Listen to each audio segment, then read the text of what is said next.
सबने देखा होगा कि ज़्यादातर मूवियों में या ज़्यादातर रियलिटी में भी आपने देखा होगा कि बाप या माँ के करे हुए गलत काम, करे हुए जुर्म, करे हुए पाप की सज़ा जो है बेटा या बेटी को भुगतनी पड़ती है।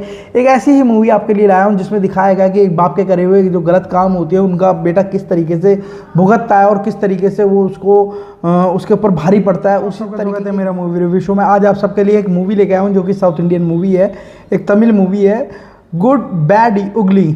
ये अभी अप्रैल 2025 में रिलीज़ हुई थी। मूवी की स्टोरी की अगर मैं बात करूं तो एक गैंगस्टर के ऊपर पूरी स्टोरी है। एक वो भी छोटा मोटा गैंगस्टर नहीं, बहुत मतलब इंटरनेशनल गैंगस्टर की स्टोरी दिखाई गई है। मूवी की अगर मैं मेन कास्ट की बात करूं तो अजीत कुमार और त्रिशा कृष्णन इस मूवी के जो एक्टर्स हैं, को एक्टर्स हैं, और अर्जुन दास जो कि इस मूवी के अंदर मेन विलन में है। बाकी इस मूवी के अंदर कैमियो इतने ज़्यादा हैं कि आप मतलब गिनते गिनते हैरान हो जाओगे कि यार कितने एक्टर्स इस मूवी के अंदर बार बार आ रहे हैं। मतलब जैसे कि मैं आपका कैमियो की बात करूँ तो जैक श्रॉफ का कैमियो है इस मूवी के अंदर, एक हॉलीवुड लेवल का एक विलन दिखाया है। दूसरा इस मूवी के अंदर राहुल देव हैं और तन्नू आनंद हैं और प्रभु हैं और सुनील हैं और भी कई सारे एक्टर हैं। और एक इस मूवी के अंदर छोटा कैमियो है प्रिया प्रकाश वॉरियर का, जिनका जो एक समय पे बहुत ज़्यादा वायरल हुई थी सोशल मीडिया पे, वो भी इस मूवी के अंदर एक छोटे से रोल में है।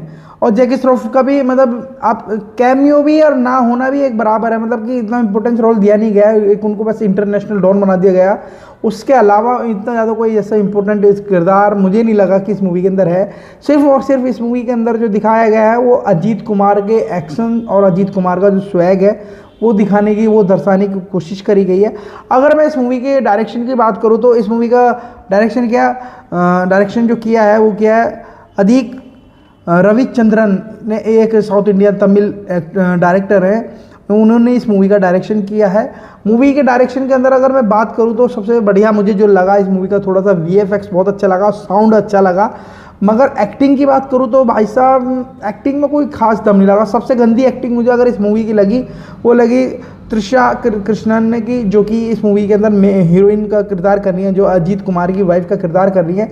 उनका रोल मुझे बहुत ही ज़्यादा वाहियात लगा, मतलब कि उनकी एक्टिंग बहुत ही ज़्यादा घटिया लगी और उनका किरदार भी तो ज़्यादा मुझे नहीं लगा, क्योंकि यार कम से कम इतने बड़े किरदार, इतनी बजट की मूवी कर रहे हो तो कोई ढंगी एक्टर्स ले लेते। मेरे हिसाब से मुझे नहीं लगा कि इनका एक्टिंग इस मूवी के अंदर ज़्यादा अच्छी, मतलब ना के बराबर थी। कोई अदर एक्टर ले लेते तो बेहतर होता इस मूवी के अंदर। और अजीत कुमार का सिर्फ स्वैग दिखाने के चक्कर में मतलब एक ऐसे लेवल पे दिखा रहे हैं कि जहाँ जा रहा है मतलब उसका डर इतना है, वहीं पे मतलब उसके नाम से लोग काँप रहे हैं, उसका फोटो देखते ही लोग पागल हो जा रहे हैं। उस टाइप का स्वैग दिखाने की कोशिश करी है। मतलब पूरी मूवी के अंदर सिर्फ अजीत कुमार के मतलब कुछ पुरानी मूवी का भी रेफरेंस दिया गया और कुछ हॉलीवुड मूवी का भी रेफरेंस दिया गया, कुछ विलन्स के जो हॉलीवुड विलन थे उनका भी रेफरेंस दिया गया। तो उस हिसाब से इसको बहुत ऊँचे लेवल का एक गैंगस्टर बनाया गया है, दिखाया है। सबसे पहले इस मूवी के अंदर अगर मैं स्टार्टिंग की बात करूँ तो दिखाया जाता है कि अजीत कुमार एक जेल के अंदर होते हैं, वो एक गैंगस्टर होते हैं, जिस वजह से वो अपने जुर्म ज़्यादा करे होते हैं, उनका पाप भरने के लिए वो जेल में जाते हैं और अपने बच्चा पैदा होने के बाद वो सब कुछ छोड़ के चले जाते हैं ताकि उसके बच्चे को कोई दिक्कत ना हो और वो एक अच्छी परवरिश उसमें वो पले। उसके बाद वो दिखाता है जेल के अंदर कि वो इतना नॉर्मली घूम रहा होता है और नॉर्मल इतना मतलब एक तरीके से मतलब एक कैदी होकर पुलिस वालों का काम कर रहा होता है। इस तरीके की उनकी लाइफ दिखाई जाती है।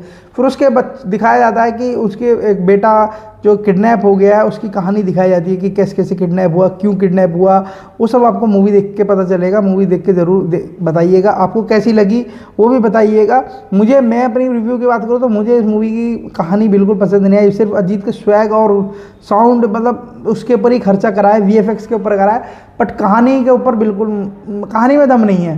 कहानी एक ऐसी इतनी लंबी स्टोरी बना दी गई, इतनी ऐसी मतलब देखो ऑलरेडी कई सारी मूवी ऐसी हैं जिसमें कि कोई बच्चा ड्रग्स के केस में बाहर देश में फंस जाता है, उसके बाद उसके माँ बाप भाई बहन बचाने जाते हैं उसको, उसी से रिलेटेड ये मूवी है। बट इस मूवी के अंदर उस टॉपिक को एकदम मतलब बिल्कुल साइड करके और सिर्फ अजीत के स्वैग और डॉन वाला मतलब गैंगस्टर वाला किरदार के ऊपर ही पूरी मूवी दिखाई गई है।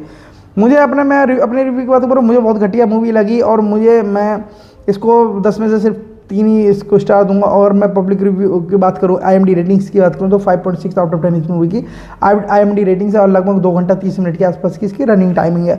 और इसको आप हिंदी में देख सकते हो, नेटफ्लिक्स पर आपको देखने के लिए मिल जाएगी। मेरा रिव्यू कैसा लगा प्लीज़ लाइक शेयर कमेंट करके ज़रूर बताइएगा। सपोर्ट करने के लिए सब्सक्राइब जरूर करना। Thank you.